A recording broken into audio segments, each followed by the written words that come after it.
Mars, Hmm. alam mo ba si ano? Oo. Oo nga, kawawa naman yung anak niya, no? Kaya nga, grabe naman to. Brothers and sisters, alam niyo ba kung ano ang mas mabilis kumalat kaysa sa chismis sa barangay? Sakit.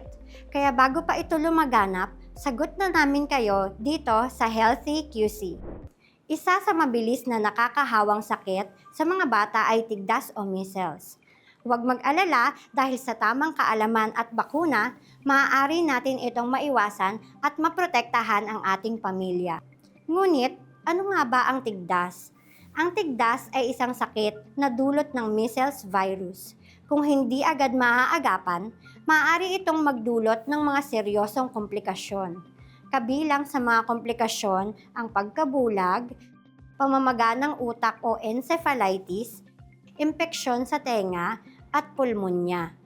Sa ilang pagkakataon, ang tigdas ay maaari pang humantong sa kamatayan. Paano naman malalaman kung tinamaan ng tigdas?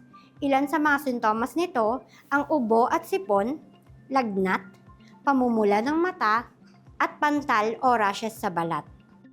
Mahalagang malaman na ang tigdas ay madaling kumalat, na ipapasa ang measles virus sa pamamagitan ng respiratory droplets mula sa taong may sakit o sa pamamagitan ng pag-ubo, pagbahing, at malapit na pakikipag-ugnayan o close contact sa isang may sakit. Paano natin may iwasan ang tigdas? Vaccination is the key, to citizens. Ang pagbabakuna sa tamang edad ay nagbibigay ng proteksyon laban sa iba't ibang uri ng sakit. Ang measles rubella o MR vaccine ay subok at ligtas na bakuna para sa mga bata.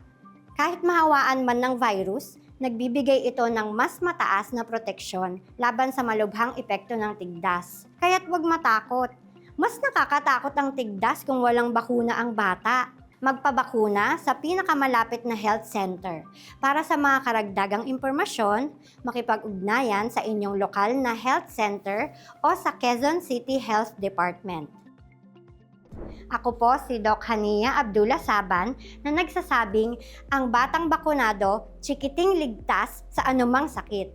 Brothers and sisters, tandaan, ang kalusugan ni baby ang ating priority para sa Healthy QC.